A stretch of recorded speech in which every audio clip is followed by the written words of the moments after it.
What's up, folks?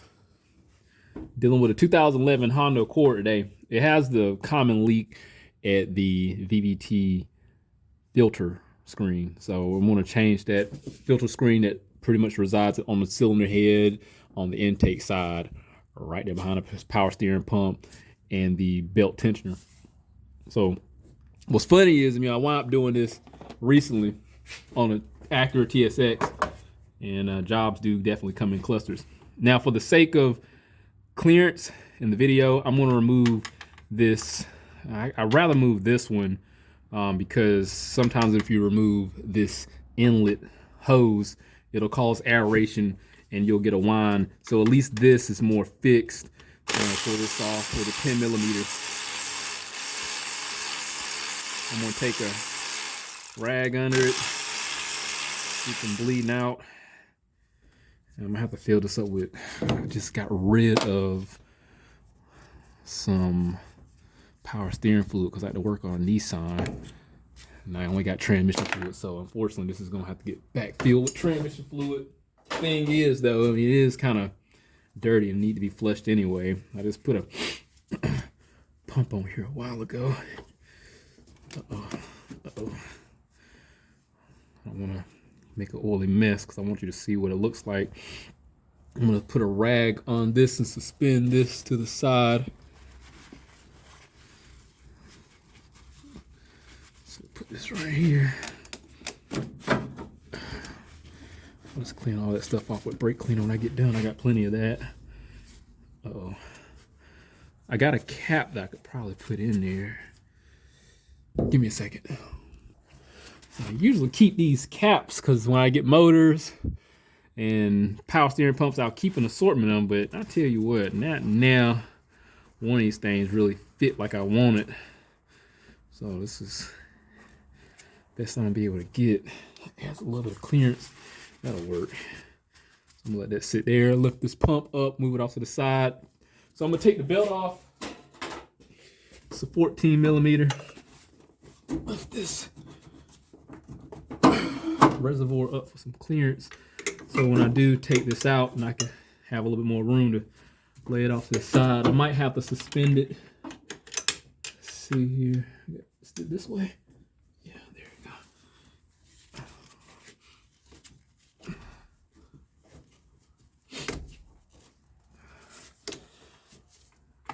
we go. Look, I can't even tell you how much trouble I had putting this belt on the last car.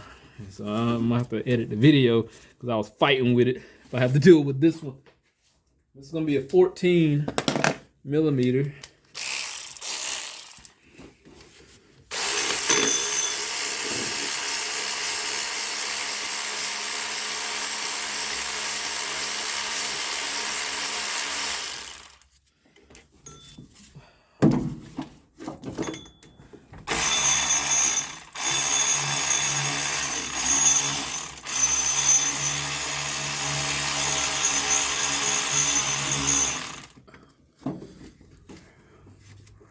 This is a remanufactured pump I wound up putting on here a while ago too. So I'm gonna take this off, and it works just like a remanufactured pump too. Oh, you know what? Let's do this. Let's take it. I got some more room there. All right, this way. Okay, so we got plenty of room. Put those 14s in the back, make a nice little neat pile. Got plenty of room. So take the tensioner off. There's a bolt down on the side of the tensioner, and what I would do is take off the pulley. So the pulley, when you put the pulley on to release the tension, you go back towards the engine.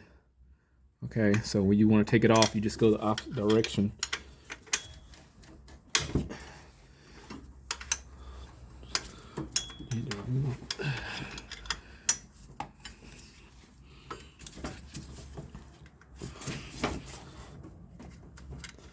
If I recall properly, the aftermarket ones You have to be cautious about if it's aftermarket or not that you pull the pulley off, because they'll have like a nut that sits in the back. On the factory ones, they don't have that. And you don't have to worry about the nut falling off in the back because the threads are actually in the housing, if I recall properly. Put it in a neat little pile.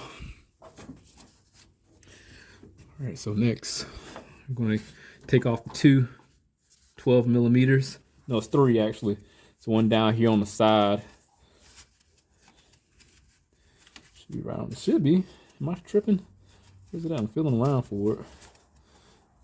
Am I crazy? I guess I'm tripping. I guess so. I guess the car that I did, it was a newer model. Was it? No. It was an older model. That was a 2006 TSX. This is a 2011.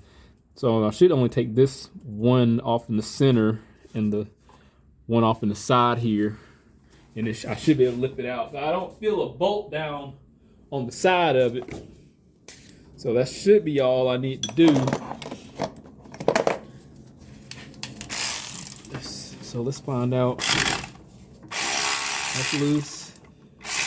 This loose. Yep, so that's it. So the older model is different. So I didn't have to take that pulley off. But I did anyway.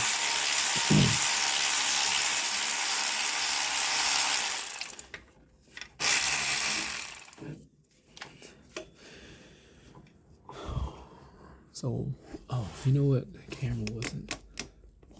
Let's do it like that right there. Oh gosh, I almost dropped that.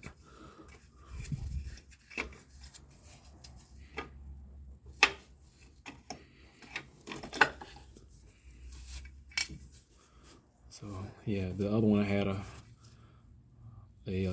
ear on it, and this one doesn't. So I can put the retaining that on the back of that. It'll hold it in place, and we have clear access to the leak we're going to address. It don't get no easier than this. Now, while I got this off, I'm going to go ahead and take some brake cleaner, clean the area up real good, and some compressed air.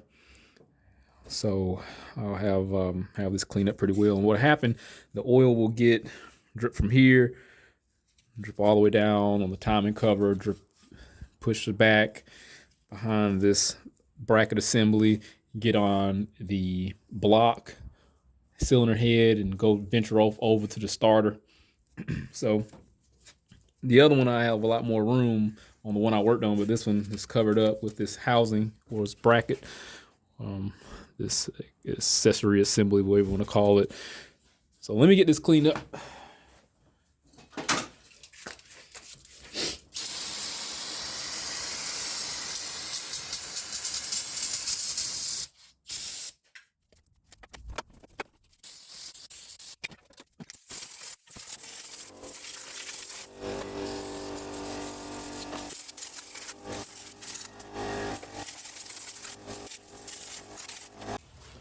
I know it may seem a little backwards, you know, you would clean up after the repair, not before it. But this isn't so messy. What we're gonna do, we're gonna pull this off with a 10 millimeter. Very accessible. The torque should flip that off.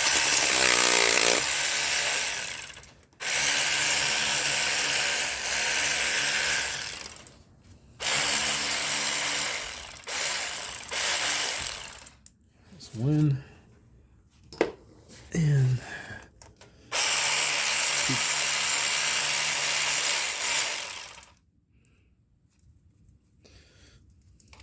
that's two. I should have to pop it off. Let me see if I can. Some oil's definitely gonna pop out of here. Let me see if I can do it without dropping it this time, because last time I pulled it off, I failed and I had to go fish for it. Shit. A little bit of oil is definitely going to come out. I don't expect it not to. There it goes. Usually it's like a brip. I said brip. I was going to say broken in. Oh, shoot. Yeah, see.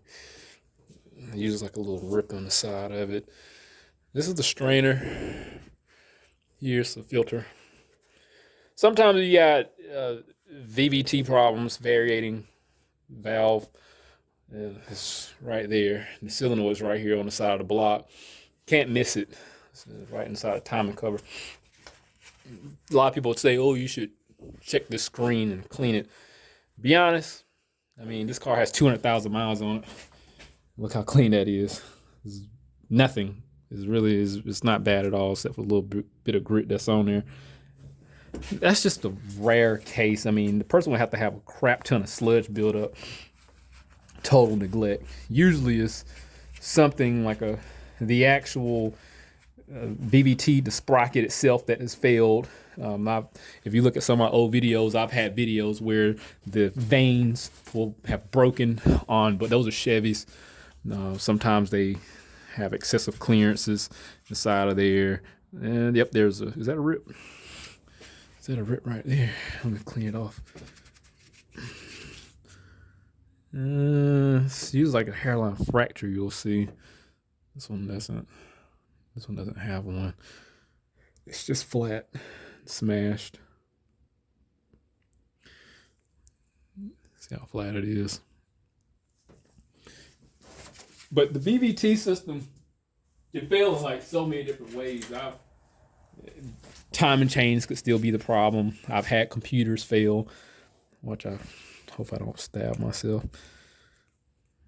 Let's see if I can screw it. The filter's broken anyway.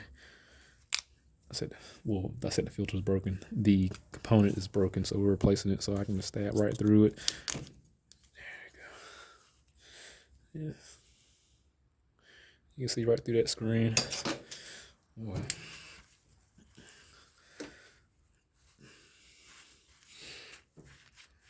All right, let me get this cleaned up with some brake cleaner. Here we go. So oil will collect in the face here, pressurize, and then get sent out through this orifice, go through the top of the block and over to the VVT system. Here's a new gasket. If y'all know, I frequently patronize O'Reilly's Auto Parts. We have a bittersweet relationship. This is the part number for the Dorman. Sometimes, depending on what you look up, they're not going to have it in stock, but this is it, 917-269. You can't go wrong with this. I mean, the parts that I had failed from the parts store. I mean, this is just the gasket, and the filter. I mean, what could go wrong, right? Just like that. So I want to get this installed in reverse order, and that'll be it. So area's cleaned up nice and neat.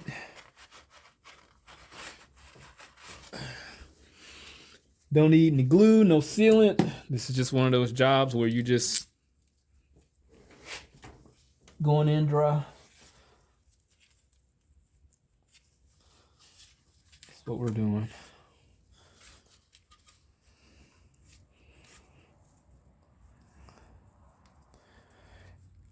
Now, torque specs. It's going to be torque to feel. So I'm going to put this on here and snug it down. You do not want to tighten this up because you will break it. I knew a guy that worked at a parts store who did his own, and he was new to the game. He wanted breaking his. Yeah, over tighten it. Don't take much. See how it stopped? I'm just gonna go a little small turn, just like 1/32 of a turn.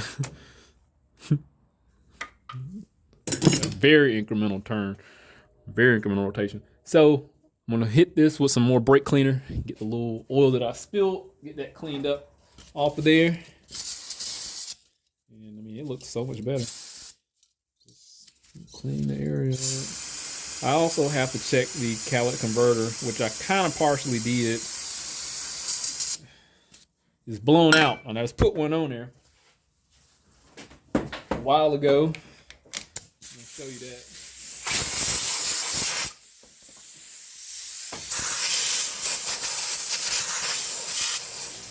That is nice and clean. Looks 100 times better. One thing left is to put the tensioner back, put the power steering pump back, put the belt back, everything in reverse order. And we saw what that looked like. I gotta figure out where I put the tensioner. I laid it down somewhere. Oh, it's right in front of my face. Yeah, I'm gonna clean this too with some brake cleaner. Wouldn't hurt. Make it look a little better. So here we are. It's a little better, it ain't much. Now, what I was saying was like some aftermarket ones may not have this thread in the center at the housing, and it may have like a nut in the back of it. But because of how this is designed, this is the aftermarket ones may be designed the same way. Could be. So I haven't put one on one of these yet. That's a little better. I think it's fine.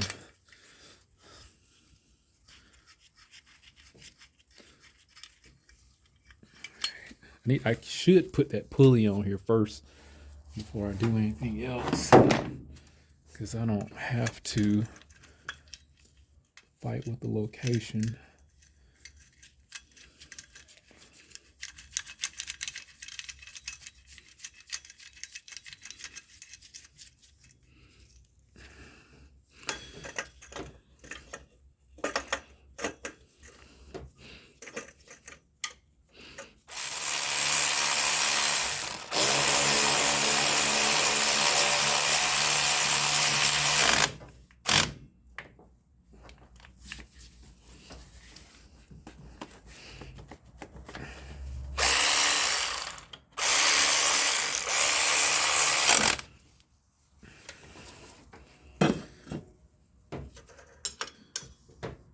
So as far as like torquing this down, since I have to go the direction to relieve the tension to put the belt on, I mean, naturally, if it can support itself and move, it's tight. So I'm not gonna break my neck over it. And I gotta put the power steering pump on. Let's go. Put this reservoir back in place. I'm gonna have to fight that belt too. Yeah, I'm gonna have to stop recording because I gotta change the camera. We all saw it. Let's show you the finished product. So I got everything put back together. No big deal, no problem. Cut and dry, just as easy. You saw me pull it off, got it back on, even easier. Clean my area up. Now, this is totally unrelated, but this car came in with the catalytic converter code also. And mind you, I put a catalytic converter on here, I want to say about 1.5 years ago. And part quality. If you know, look at some of my videos, I put bad new parts on vehicles, and it is annoying. I can't begin to tell you. Even catalytic converters. This one, I want to say we got off of Rock Auto, and this is one of their low quality versions of the converters that they offer. The good thing about when you get things off of Rock Auto, they're half the price of what you pay in the parts store. The problem is the inconvenience and the warranty that you're going to it's going to come about when you run the risk of getting online parts. Are they going to honor it? The inconvenience of having to pull it off and send it out, or order a new one, spending double the money and getting it back in, even though you're saving its inferior parts already as it is in the parts store. Now, I'm going to hop up in here and I'm going to show you what's going on. But before I do, well, I'm gonna hop up on it and show you what I got going on. But before I do, this car had no power. It has basically had asthma. You know, it's choking, doesn't want to go. She did have a p0420 code. This is a 4-cylinder. It's only going to be one bank. And this car does have 2 catalytic converters. Now, the downstream O2 sensors monitors the catalytic converter. So there's no way it's going to monitor that thing down there. There's no way the sensor is going to monitor the post catalytic converter of that sensor. So the one in the middle of the exhaust system. It only monitors one converter. Well, naturally, p0420, you got matching oscillating signals from the downstream matching the upstream. Bad cat or efficiency. In this case, quality issue, converter failed prematurely. This is, I want to say, is the third one Other lady was her mom, bought one online, explained the warranty, total different story. But she understands. This daughter understands. You know, get it online. I can't guarantee the part, even though we're saving money. It's going to be an inconvenience if anything happened. Now, if I would have got this in the part store at O'Reilly's, AutoZone, if anything would have happened, they would have been taken care of within the 1 year. Sometimes within 2 years, depending on what they want, what kind of warranty I decide to offer. But it's typically a 1 year. Now, unfortunately, something like this, short notice, already had to resolve an oil leak, and then this thing happens. In the store, this converter is going to cost $600. That's walk-in price. Online, I want to say this cost about $200. So you roll the dice. You don't know what you're getting. Let me show you what I found out. But again, this had it just had no power. You go to accelerate, it didn't want to go anywhere. You have to floor it for it to really start doing anything. But this car did move. Unlike some of the other ones that had to get towed here and get the converter replaced, this car actually moved. Most cases, you get a converter code, it's just the inefficient code. The material's not burn off those noxious emissions and storing oxygen. It blew out. Let me show you. So yeah, look at that. Here's the downstream O2 sensor. And further up is where I took the O2 sensor out from the top to put my inspection camera down there, and I saw absolutely nothing. So let me show you where it is. There it goes. It's cocked sideways and obstructing the exhaust system. This is the honeycomb material that comes out. That's inside the converter. Air's supposed to blow through those. Normally, if it stops up, you'll see those blocks right there. Those passages get blocked up. That's the obstruction. In this case, because of the quality, guys, that's hot, because I had to use the heat to get this off, the bolts off. In this case, the material broke, causing our power issue. So all I have to do is pretty much clean out. I just got to clean out. Ouch, dang it. Let me get something else. I'm gonna clean out these little bricks of converter material, and that's gonna restore her power back. But unfortunately, we're gonna wind up having a check engine light code. So that p0420 code is gonna come back. And then because that material's not in there to burn off the noxious emissions or the excessive fuel to stabilize our signal. It's just going to get compatible readings of the, it's going to match the upstream. So you don't want that. Let me focus on this and I'll get those little briquettes out of there. Here's what I pulled out. This is the honeycomb looking material that everybody be stealing. Nothing special. Like I say, normally they'll be plugged up like that. You'll see a bunch of hundreds of and thousands of these little passages plugged up just like that one. You won't be able to see through it. That's usually what will happen sometime. I pulled some broken catalytic converters and they're all black. I pulled some and they're like this, but see, here's a better one. I'll get plugged up, but it's probably just being beaten around in the exhaust system when it broke and fell out. It's just quality. That's all it is. Just poor quality. That's all it is. So yeah, it's got like all sorts of fancy metals in here. Was it platinum and was it palladium and rhodium? All sorts of precious metals in here. So they'll excavate those in some form or fashion by breaking this stuff down. However they decide to do it, I don't know. And just find a guy that buys them, and depending on what state you are, you get money for it. Moving on. All right, got everything knocked out. I'm just going to start real quick. One thing I don't have is the oxygen sensor in there, so if anybody's curious, you want to see what a car sounds like without an upstream O2 sensor, I'm just screwing around. Let's just see what happens. It's going to sound all flackety and raggedy.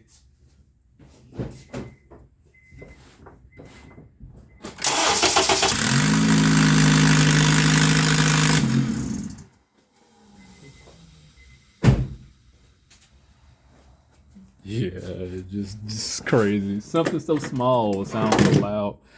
I mean, that's the, what was it, 3/4 orifice of an inch, I think. Yeah, it's not that big. I'm gonna pop this sensor back in here and I'm gonna get the hell out of here because I've just been screwing around long enough. Oh my goodness. So yeah, like most of these cars that I get, man, it's got a p0420 code. That's one of the most common codes I'm gonna sit there and have to interact with. But rare cases, I mean, when it has like low power, no check engine light. Oh shoot! Oh gosh! Like I like totally dropped that camera. But most of the times I get these cars and I have to deal with low check engine light with, you know, catalytic converters, p0420 code, and usually it's just the converter, you know. And unfortunately, like these aftermarket parts ain't worth anything.